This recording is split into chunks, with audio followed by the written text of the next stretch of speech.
ఎందుకంటే ఇది నేను బాధ్యత తీసుకుని చేసే పెళ్లి. రేపు వాళ్ళ సంసారం చట్టుబండలైతే నన్నంటారు.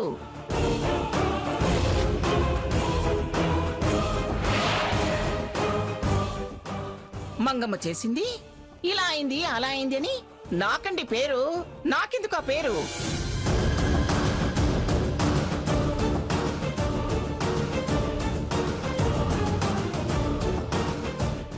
అమ్మా, వీళ్ళు చేసిన తప్పుకు అగ్ని ప్రాయశ్చిత్తం సరైనది.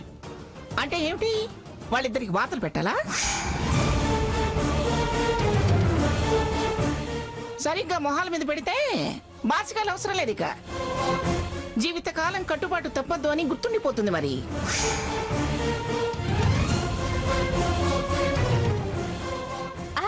అదే కరెక్ట్.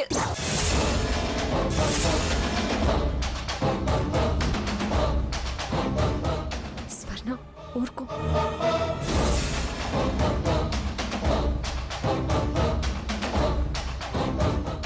అది కాదమ్మా, ఇద్దరూ అమ్మవారి గుడి ముందు నిప్పులగుండం దాటి వెళ్ళి అమ్మవారి కుంకుమ అబ్బాయి తీసి అమ్మాయి నుదుట పెట్టాలి.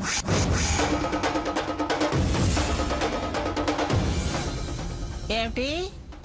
నిప్పుల గుండమా? అవునమ్మా.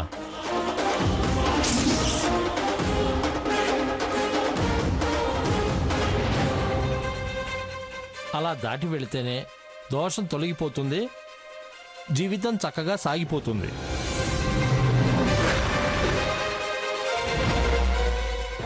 ఈ నిప్పుల గుండాలు అవి పెట్టకండి.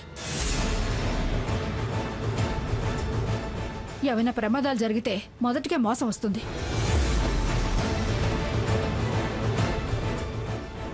ఆచార సాంప్రదాయాల్ని కాదన్నా అదే జరుగుతుందిగా.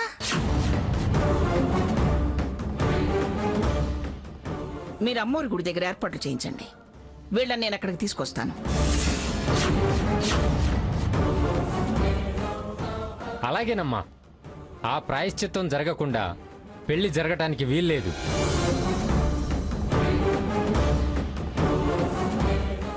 ఎవరైనా జరిపించాలని చూస్తే మేం ఊరుకోం. ఇది గ్రామ కట్టుబాటు. ఏర్పాట్లు చేయించమంటున్నాను కదా.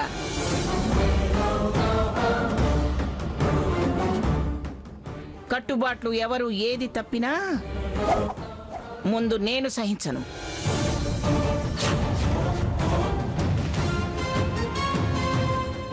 వస్తామమ్మా. మంచిది మంచిది.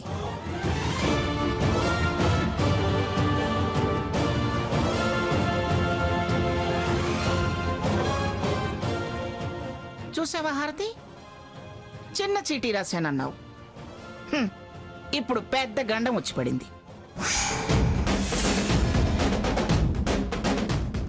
అందుకే కాస్త పద్ధతులు పాటించాలి అనేది.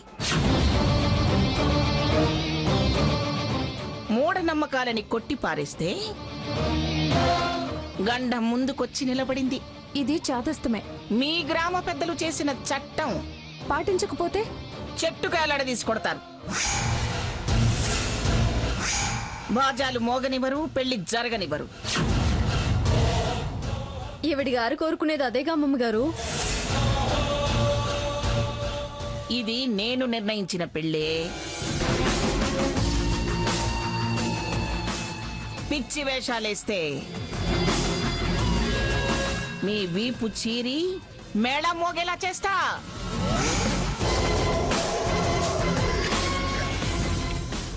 ఏమండి, పదండి.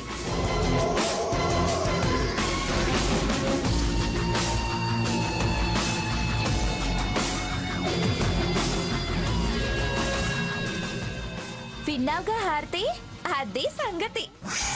నేను నిప్పుల్లో దిగినప్పుడు కదా, ఆలోచిద్దాంలే. మేము దింపుతాంగా. గుండం దాటక తప్పదు. అయినా ఇది నువ్వు సంజయ్కి ఎదురుపడినందుకు కాదు, సాకేత్తో మాట్లాడినందుకు ఆ దేవుడు నీకు విధించిన శిక్ష. ఇకనైనా బుద్ధి మార్చుకో, బాగుపడతావు. సాయంత్రం నిప్పుల గుండం తొక్కడానికి రెడీగా ఉండమ్మా. పద స్వర్ణ.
ఇక్కడి నుంచే అమ్మవారికి హారతి ఇవ్వండి. అమ్మా, మీరు కూడా చేయి పట్టండి. ఏంటి చేతులు అంటిస్తావా? అవునమ్మా, అమ్మవారి హారతి చేతులు కాలవు. అదే అమ్మవారి మహిమ. వద్దు, నేను హారతివ్వను. కాలవంటున్నాడుగా. పైగా తమరు మహా గుణవంతురాలు, నీతివంతురాలు. నీకు అస్సలు కాలవు. ఏంటి విక్రింప? కాదు, ఎంకరేజ్మెంట్. చూడమ్మాయి, హారతి ఇవ్వకుండా అగ్నిగుండంలో కాలు పెడితే అడుగు ముందుకేయలేవు. కాళ్ళు కాలి బొబ్బలై బతుకంతా నడవలేవు. బతుకు ముందుకు సాగదు. హారతిచ్చి బయలుదేరితేనే అగ్నిగుండంలో నడక ముందుకు సాగుతుంది. చేతుల్లో కర్పూరం కాలదు, చేయి పట్టు. అదేమిటి హారతి? ఆయన ఎంతగా చెప్తుంటే చేతులు వెనక్కి పెట్టుకుంటానేమిటి? చేతులు చాచు.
సింపుల్. అలాగే అగ్నిగుండం మీద నువ్వు నడిచావనుకో, నీకేమీ కాదు. మహా అయితే కాళ్ళకి బొబ్బలు వస్తాయి, అంతే.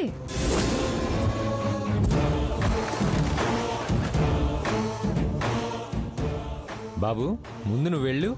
అమ్మాయి అటు వచ్చాక అమ్మవారి బొట్టు పెట్టి అమ్మాయి మెడలో దండ వెయ్యాలి. వెళ్ళండి. సంజయ్, వద్దు. మన పెళ్లి ఆగినా పర్వాలేదు, కానీ ఇలా నిప్పుల్లో దిగి జీవితకాలం మనం అవిటి వాళ్ళలా బతకలేం.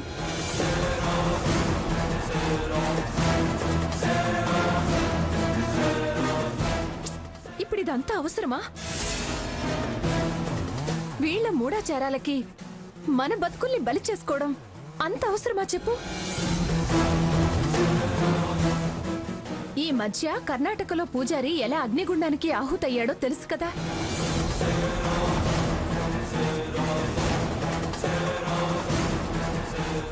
వద్దు సంజయ్, మనం కావాలని ప్రమాదంలో పడొద్దు.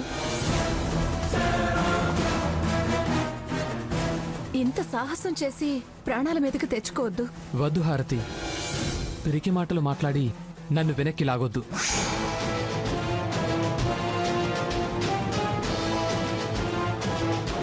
మీ వాళ్ళు మీ సాంప్రదాయం ప్రకారం ఈ ఊళ్ళో పెళ్లి జరగాలి అంటే మనం ఎలా వచ్చామో అలాగే ఈ ఊరి వాళ్ళ నిర్ణయం ప్రకారం నడుచుకోవటం ధర్మం.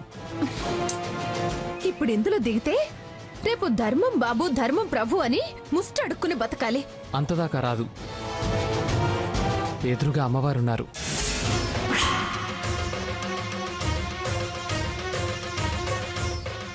మనసులో నాకున్న బలమైన కోరిక ఆమెకు తెలుసు.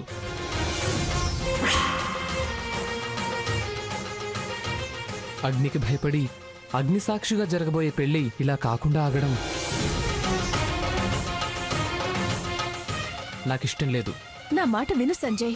జీవితాంతం నీ మాట వింటూ నీతో బతకాలని కోరుకునేవాణ్ణి. ఆ కోరిక నెరవేరాలంటే మన పెళ్లి జరిగి తీరాలి.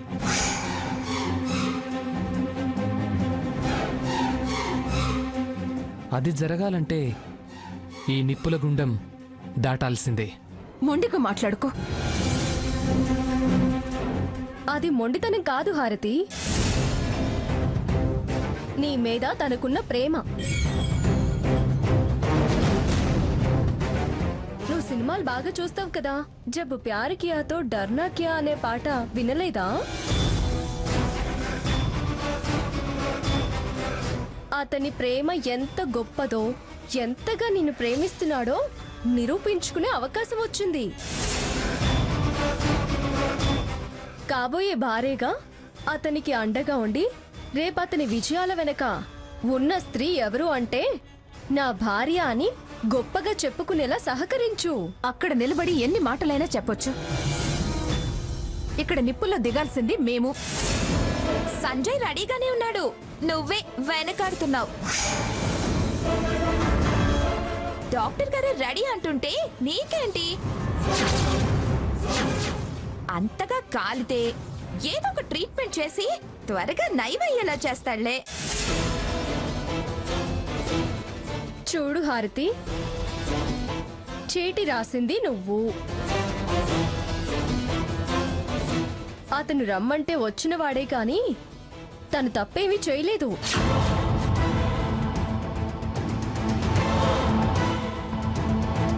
తప్పు జరగడానికి కారణమైన దానివి నువ్వే. ఇప్పుడు నువ్వు రాను అంటే ఎలాగా? సీత, రెచ్చగొట్టి నా కాళ్ళు కాల్చాలని చూడకు. నువ్వు రెచ్చగొట్టి చాలా మంది గుండెల్లో మంటలు పెట్టావు. అందుకే నీకివాళ ఈ శిక్ష వేశాడు ఆ దేవుడు.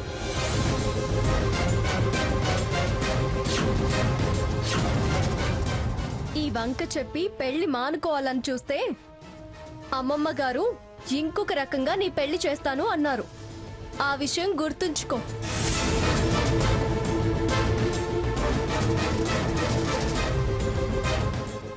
హారతి, ఎందుకు ఈ వాదనలు? నువ్వింకేం ఆలోచించకు. ముందు నేను వెళ్తాగా, అలాగే నువ్వు వచ్చేయి. నేను రాను ఇటు నుండి అటు రావడం జరగని పని అంటే ఎలా జరగదో మేము చూస్తాం.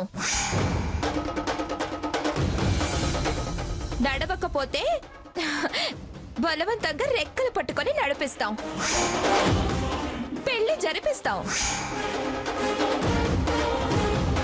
సంజయ్, ముందు నువ్వు నడు. తనెందుకు రాదో మేం చూస్తాం.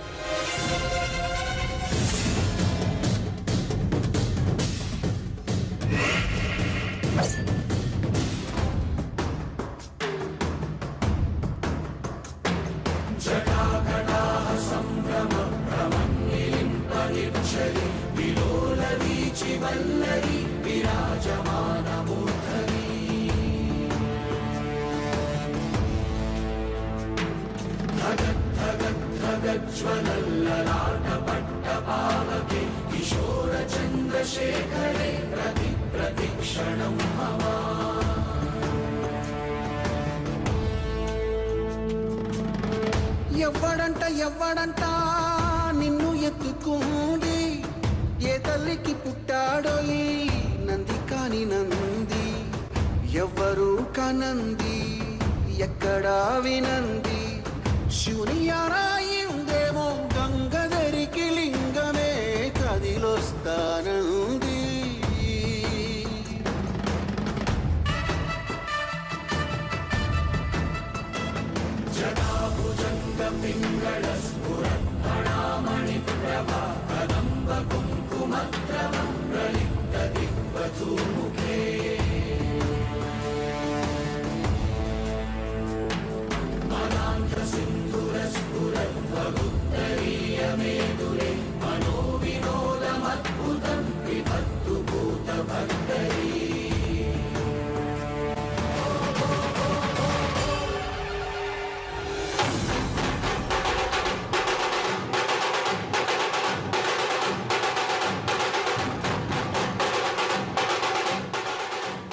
హారతి, రా. ఇప్పుడు నేను అటుపక్కకి రాకపోతే పెళ్ళి ఆగిపోతుంది. అలా ఆగిపోవడానికి వీల్లేదు. నా సంజయ్ వెళ్ళుండకపోతే వేరే విధంగా ఉండేది. ఇప్పుడు తను వెళ్ళాక కూడా నేను వెళ్ళకపోతే నా సంజయ్ అన్యాయం అయిపోతాడు.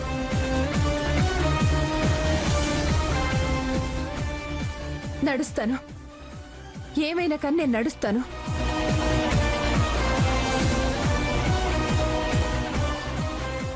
అమ్మా తల్లి, నువ్వే నన్ను ఆశీర్వదించు.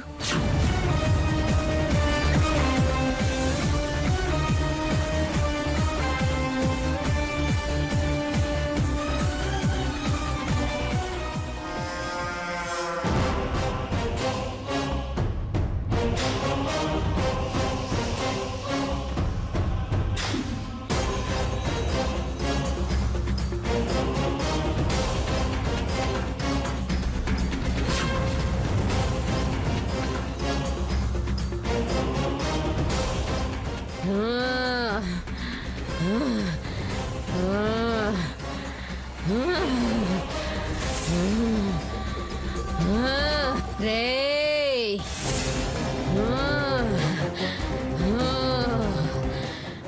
రేయ్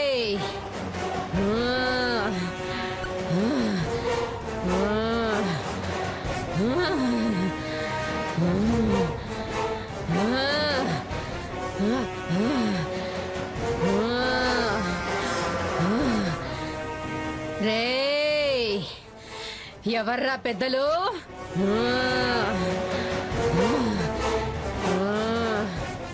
ఎవర్రా ఎవర్రా కట్టుబాట్లు చెప్పింది? పసిపిల్లను పట్టుకొని నిప్పులో నడమంటారా?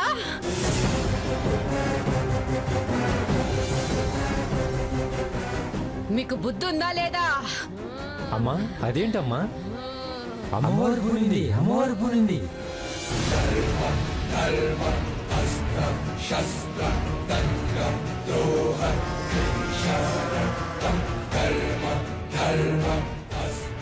నిమ్మకాయలకు కొబ్బరికాయలకు నేను ఆగేదాన్ని కానురా.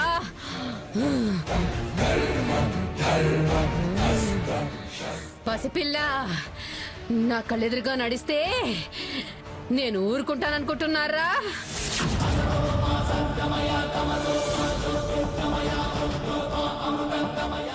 అది నడవడానికి వీల్లేదు, వీల్లేదు.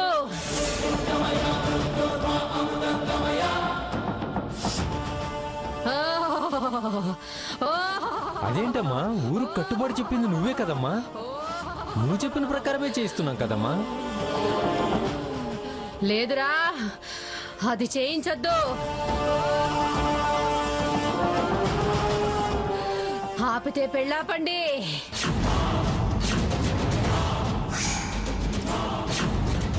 కానీ నిప్పుల మీద నడవడానికి వీల్లేదు, అన్యాయం అయిపోద్దిరా. ఒక ఆడ కూతుర్ని నా కళ్ళ ముందు ఇలా చూసి నేను తట్టుకోలేనురా. ఒక తల్లినయ్యుండి ఒక ఆడ కూతురికి ఇలా జరిపిస్తే నేను అమ్మని అనిపించుకోనురా. అట్టగేనమ్మా. ఆమెనైతే ఇప్పుడు నడిపించము. ఎవరైనా పెద్దవాళ్ళు నడిచిన తర్వాత అప్పుడు నడిపిస్తే పర్వాలేదమ్మా. అలా పెద్దవాళ్ళు ఎవరైనా నడిచిన తర్వాత పర్వాలేదమ్మా. అయితే అమ్మా, నువ్వు కనక మహాలక్ష్మిని వదిలి వెళ్ళిన తర్వాత పైడి రాజు కనక మహాలక్ష్మి ఇద్దరు దంపతుల్ని నడిపించాలని అనుకుంటున్నామమ్మా. నేను నడవడం ఏంటి?